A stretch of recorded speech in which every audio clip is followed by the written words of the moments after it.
a little bit about our, Sims story and our gaming history, because I thought it would be good to look at the Sims part, but also because I think it's important for people to understand where we come from with games. Like I am just a Sims player now, but before I used to play a lot of games, and I grew up with games. So I think that's important for people to sort of understand who we are and the sort of things we enjoy. And I think Simmers are so different that that's something really interesting for people to hear about and think about. Yeah. I never played a video game until my nephew came to stay with me. And this was not long after Sims 1 came out, and he brought it. It was on some kind of console, and I hadn't been very well, and he just shoved the console in my hands and said, "I think you'll really like this." And he didn't get the console back until he went home, and he literally had to drag it out of my hands at that point. And at that stage, I thought, oh yeah, that's lovely. If I ever get round to it, well, I never really did. And then he mentioned that Sims 2 was coming out, and I just got a newish computer at that stage, and I went straight out and bought it and fell in love, and that's where it started for me. And I feel very envious of those people who say, oh, I've been playing this game for 15 plus years. Because I can't say that. All I can say is I've been playing it for about 11 years. And I really enjoyed TS2, don't get me wrong. I think it is a brilliant game in its own right.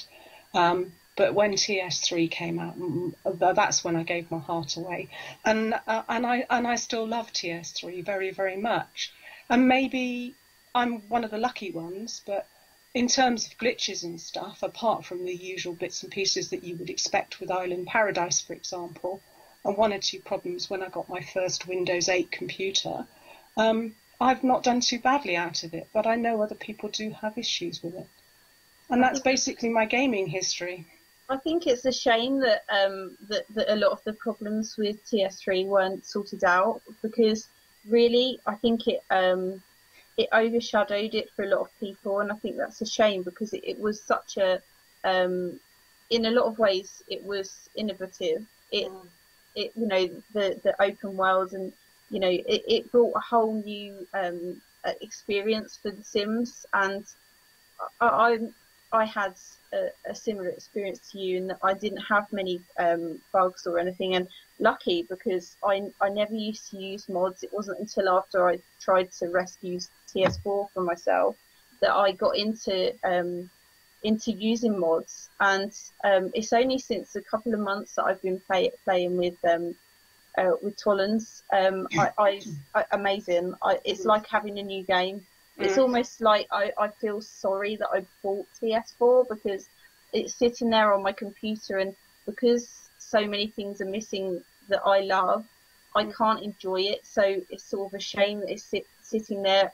And I keep when I go on my computer, I've got at the moment I've got 2, 3, and 4 on, and it just feels a shame, because it's not TS4's fault that I can't love it yet, but I just think it's a shame that it's and it's all because those bugs weren't fixed.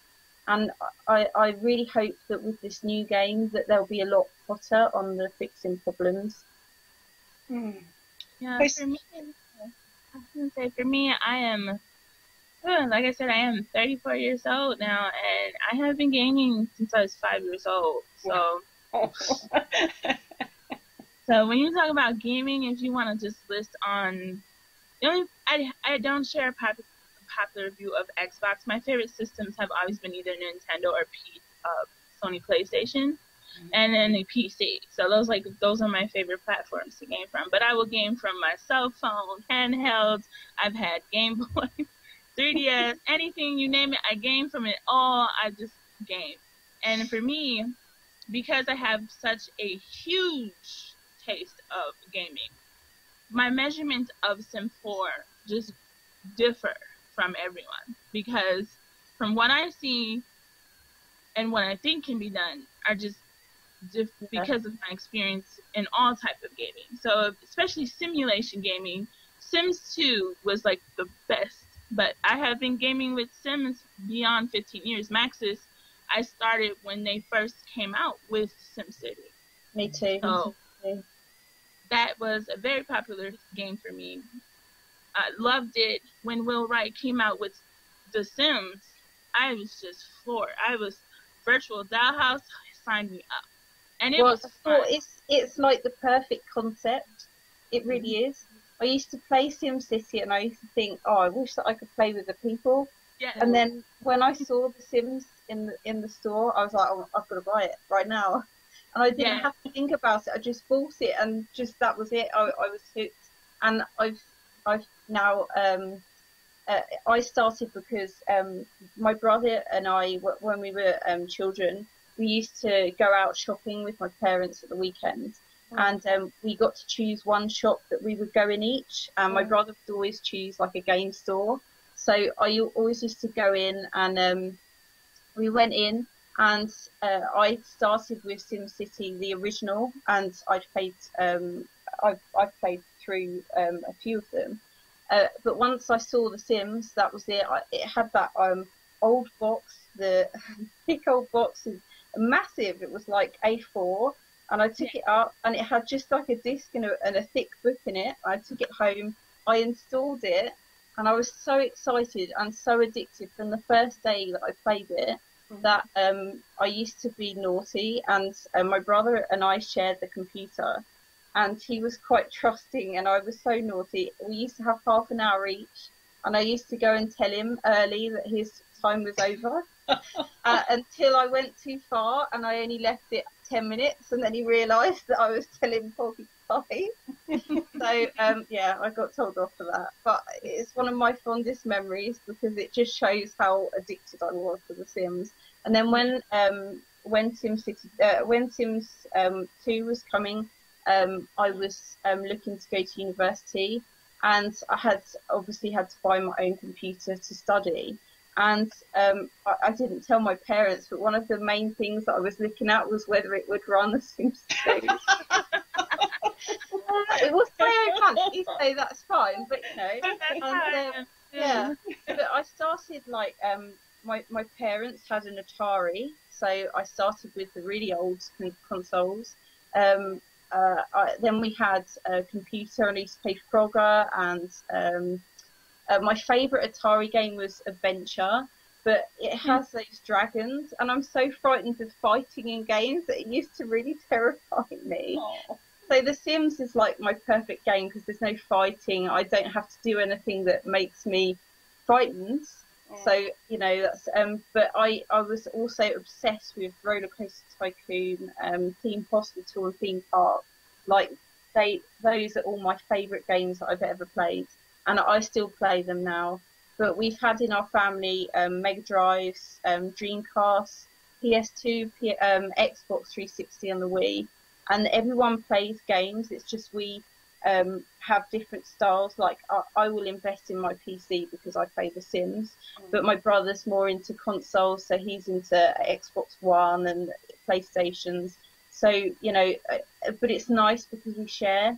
So if my brother comes home, he'll bring his console with him, and you know, he'll say, "Come and have a look at me playing something." But once he brought home his console, and he had Resident Evil, and he was saying to me, "Oh, the zombies, they can't open doors." So I was sitting there watching him, and he shut the door behind him, so I thought it was all safe. And then suddenly this zombie jumped out. And I screamed. My brother's like, it's only a game, but I get really, really into games. So you know, that's Skyrim does that to me. Yeah. Skyrim scares me half to death, but I can't put it down. but so like for me, what happened with Sims 4 and what happened with why I just couldn't relate to Sims 4 is because when you when you game in simulation gaming for such a long time, you have a criteria and you just know what you're looking for to advance in simulation games. And I'm not looking for the one size fit all situation that the gaming world is starting to place on their video games. I don't want to RPG game when I want to play our simulation game. And equally, I don't want to play mobile games on my PC. I want to PC game on my PC. And if I choose a simulation, I expect that genre to remain the genre I want to play. Now, that doesn't say that you can't combine elements, because there are elements that can fit from other genres into a genre. But when that starts to impede onto the genre and erase it, we have a problem. And that's where Sims 4 comes in, where it is too strongly RPG.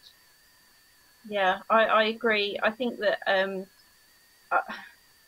I think that they in a way they're a victim of their own success, because now it's been going for 15 years. But what I've said, we did some surveys that I wrote for the thread, and the gurus asked to take them to read and look at what we all think. But I said that, you know, I'm not looking for you to reinvent the wheel. The game is a wonderful concept. It doesn't need to have extra changes to make it something exciting. It is exciting as it is. And because people have come from Sims 1, 2 and 3, they all have different ways of playing. We've all got used to crafting the way that we play, the way we enjoy. So what they need to do, instead of trying to push us all into one direction, which I find in Sims 4 with the linear play and the tasks and everything being time management, I think that it's losing them a lot of people that would probably enjoy the game anyway, because we like playing how we like to play, and we don't need to be spoon-fed. You know, plenty of us are adults now. We've been playing this game for many years. So it needs to be accommodating of people of all different play styles. And even within family play, where we come from, we've all got different flavours of family play. I play with just generally just humans, but I know that Betty plays with supernaturals, and so do other people. Yeah. So, you know, it needs to have choice. That needs to be the this is the thing that I see all over the forums and everywhere that I read about Sims 4, is that people are asking for choices and freedoms to do their own thing. You know, same applies to the builders. Yes, they've simplified some things within building, but they've taken away the creativity of having the cast, because you used to be able to, like, I always say that I used to buy DLC even if I didn't like the textures they used. I could buy it and I could change it how I wanted it to fit in my game, and it gave bigger replay value. So really, it was a bigger investment than if I just bought something with, say, 5 presets. So I think that's really, EA needs to realise that it might be more expensive in the short term to offer choices, but actually in the long term, I think it pays hundreds of times over, because Simmers aren't afraid to invest in the Sims. It's one of the, you know, they pretty much had for 15 years. I've pre-ordered everything. It's one of those things where they could count on my money, and now that's not there. I mean, it hurt me that I couldn't buy the game pack and everything, and the expansion pack looks great, but until I see what I need from the base, I can't move forward, because I can't throw money after bad. And I just think that they're maybe in production, maybe they made mistakes. I don't know whether Olympus had anything to do with it, but when they're telling us that things are too hard or too expensive, it grates on my nerves, because I know how much money personally I've invested in The Sims, and I know that lots of people have done the same, not only for themselves but through the gifting programs with TS3. So I don't see why suddenly, after 15 years of solid investment, The Sims wasn't going down the tubes. I don't understand why it's so difficult to offer a fully finished game for Simmers. I don't understand it. The economics to me don't make any sense. Well, if I can play like the little advocate here on the developer side of the situation, when you see the kind of money that pours into Sim 3, you think, okay, it carries over to fund projects, and that just is not how it works. No. Oh no, I understand that. Right, the money is pulled and it goes into funding other projects around the company. And what happens is they have to ask investors to keep fueling and funding the next project, which would have been Sims 4.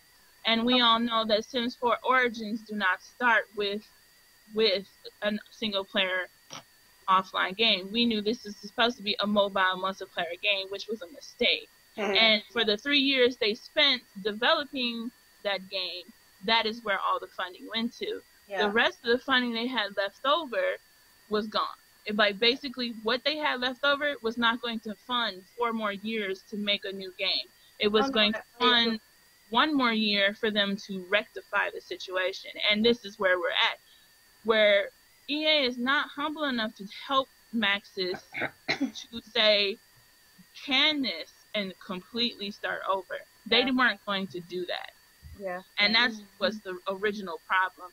Now it's outside of their control as a department, because we have to remember, Maxis is not a company, it's a department. No, I know. I understand that. But what I mean is, when they're saving money now, because they're even saying too expensive and things for the future.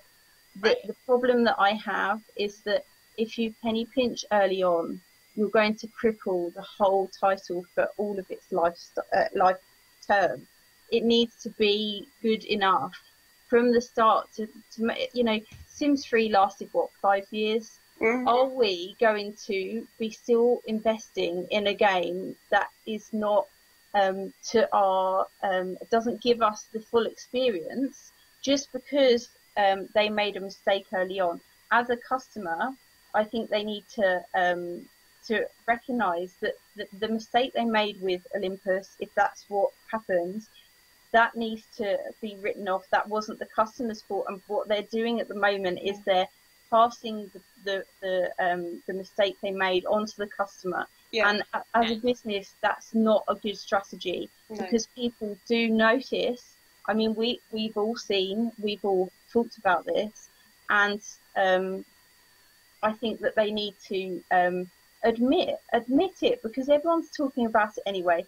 Even if you say, okay, we made a mistake here, that's not the end of the world. I'd have far more respect for the people if they said, we're really sorry that this has happened, we didn't realise, but we're going to work really hard on sorting this out. Yeah. We saw with Assassin's Creed, they had problems with bugs, and it was in the BBC News how well they recovered from it, because they admitted that they made mistakes, and they, as well as dealing with the mistakes, they put strategies in place where they could reward people that had picked the game up early and that had gone through these problems. So I think they got a game pack or something to apologise. And the way that it's worked with The Sims 4 is that a lot of us that invested early, I mean, I did, and I sort of regret it, but in some ways I don't. I'm glad that I bought it and tried it, because I know that I can say exactly why it falls down for me. You see, but I think that they need to look at the problems that, and acknowledge us. It's been now, our thread is nearly at 400 pages. It's got crazy statistics. People have been looking at it, enjoying it. We've got lurkers that have come to join in. I think it's a shame that no one from EA, I'm not talking about the gurus, I think someone from EA should be coming out and saying, oh, we didn't realise, we're sorry that this has happened to you as a group of players. We didn't realise that this was that important to you. But in the future, we will do this and this to rectify it.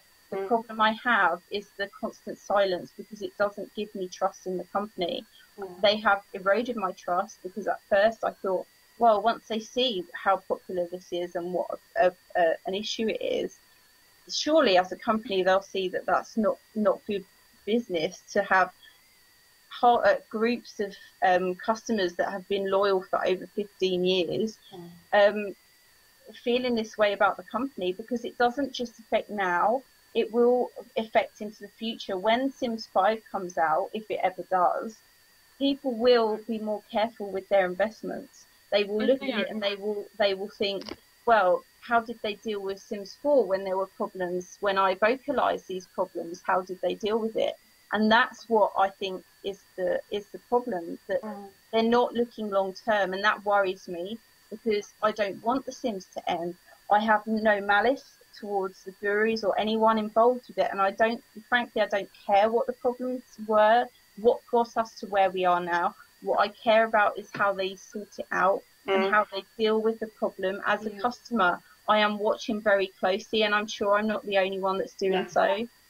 No, I mean, it was really insulting in a way that they made a lot of assumptions about the game, and I know people say, oh well, they did consult with some of the YouTube simmers and they did consult with focus groups and bits and pieces, but really I have no memory of them actually coming into the forums that often and consulting with the average simmer.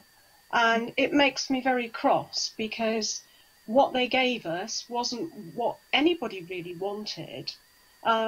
It was just their notion. And we've talked about this on the thread, haven't we? That they have some kind of vision.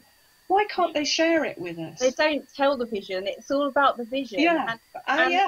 But we never ever get to hear what the vision is. And it's like you said, it's because they don't seem to have a long-term strategy for recovery in place. Here's the thing too, and to say what's going on.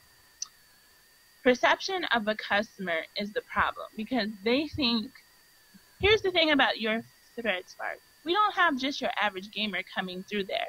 You have your average gamer, you have your hardcore gamer, which would be categorized as me, who plays a lot and plays a lot of different games.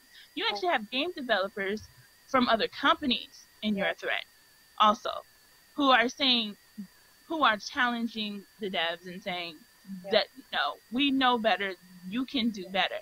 And so you have a situation like that existing where the perception of our audience is they don't know how game development is. We can't relate to them. We can't talk to them on that level. So we are just going to be quiet. However, that's where I've been pushing to start going, for the average gamer, start bridging the gaps. If they're asking for things that aren't on the level of what they should understand, then start bringing out workshops and advertisements that teach gamers, this is how games are made, this is what we do, this is my job in the field, so that they can start asking properly the proper questions and the proper time frames and the proper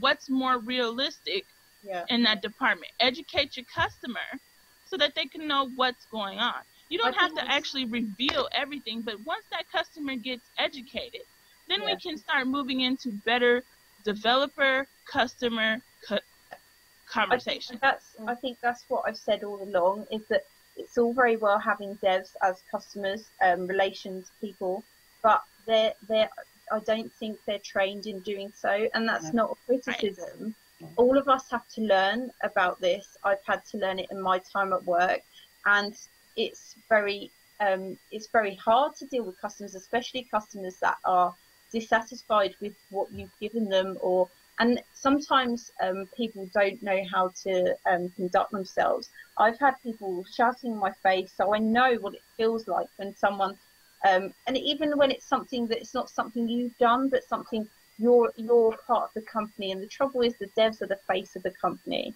and I think it's very unfortunate that they've been pushed out as that, because they're being some people don't know how to relate, and they just let it all out. All the frustration comes out, and it comes out in anger. And that's why I try to always defend the devs, because I don't think they deserve it. They do their job and they do it well. And I think they do the best they can do with the funding and what have you there. I have no problem with that. Well, I was talking to a friend yesterday in the forums, and one of the things that we were discussing that's happening as well is because people don't understand the general background of making a game, and developers do say something, the immediate response from a lot of people is to attack them. Yeah. And the problem is that these people quite aren't understanding what's being said, because, again, like you said, developers aren't public relations. They're not. That's not their specialty. They're not specializing in public relations. They're not specializing in customer service. They're just regular developers. And being put on the forefront to educate people and have a conversation is just embarrassing for them, because they can't teach people properly to understand what they're talking about. And I'll give you an example. Richard Hillman is I believe a creative director for EA. He came out to talk about RPG UIs. And one of the things he talked about was he mentioned that RPG UIs, he believed, is something of the future because it has more of a simple mechanic. And he thinks all games are going to adapt to an RPG UI eventually. And because the way he said it, basically average gamers felt like he was calling people stupid. They're too stupid to know how to play the game. And the truth is, what he's actually saying is gamers don't take 2 hours to learn basic mechanics through a UI. If your UI is not simple enough to where they can get into the game fast enough, it's a problem. And that's true. For someone who understands what he's saying, we know he's not being insulting. For someone who doesn't understand what he's talking about, bam, automatically, are you calling me stupid? Mm-hmm. That is poor public relations. And that's where they have got to start educating their customers. Yeah, but it's not just the customers. They need to. I think sometimes because they're not trained in dealing with normal, the normal customers that they're dealing with. I think sometimes some of the things they say is ill-advised. They don't say it in the best way that. There's a way of saying things. You can, like I've always said, that even if they don't tell us anything about when toddlers are coming or anything of the sort, right. It's the way that they relate to us and they talk, because quite often I'm quite sick of hearing this is only the base game, because toddlers have always been a base game staple. That I'm not asking for supernaturals, I'm not asking for beaches, I'm not asking for anything that we haven't seen in the base. So that needs to be taken out of the equation. They need to stop saying that, because it just irritates people more. And it's so not true. Here's the thing about base games. Base games are the game. They are the game. Yeah. There is, if I don't know when this started happening, where we're saying that expansions are what makes the base game. Yeah. They're not. They expand on the original game. That's it. Yeah. Base games is the game. And if the base game is not built up accurately, does not have proper mechanics, it will bleed into every expansion and content there is. And it creates a limitation. So the base game has to be right in order for everything else to be fun. And you can add on fun stuff. You can adjust a base game through expansions. You can do that, but it limits the content. If you have to spend the rest of your base game fixing it through your expansions, that's a problem. Yeah, and what I will say is, because of the way I came to gaming, and certainly my first computer for TS2 wasn't up to much. I mean, I spent a lot of time with playing just the base game, and maybe one expansion pack and a couple of stuff packs. And it was very much the same when I started on TS3 until I discovered one or two YouTubers, and it opened my eyes up, and I got really excited because all of a sudden there was all this extra stuff that I hadn't really been paying attention to. But you're right in what you're saying, Anna. The base game has to be a game in its own right. And I've had 2 previous base games in TS2 and TS3 that have kept me entertained for months. Yeah. Yeah, well, I've always said that I've pre-ordered everything Sims, and that's and I wouldn't have done so if I wasn't completely addicted from the first moment. And I used to, I when Sims 2 came from Sims 1, I abandoned 1, and then I did the same when I went to 3. I've never until TS4 gone back to a previous game. To me, I want to start with the new game and start again, and this is what a problem I have, because there's always at least 6 months between the base game and the first expansions. That's always been the case. And I have always been completely and utterly addicted to the base game. And that's what you need, because you need people to continue investing. If you don't make the base game interesting enough, by the time you've got your first expansion packs and game packs, people are already getting bored, and they'll move on to spend their money on other things, because I don't just game, I have hobbies and other things. So, if I'm not buying for The Sims, now I'm saving money, so I will go and invest it elsewhere, and it won't be in EA's pockets, it will be in, say, Craft pockets, or, something else, because they're not providing me with the entertainment that I expect for my money. And that's what's going to happen, is that people will start to wander. And instead of buying everything on pre-order like I did before, now the situation is, unless I see much better and a move to building back trust with the customers, I can't trust them to provide me with the best game that they can.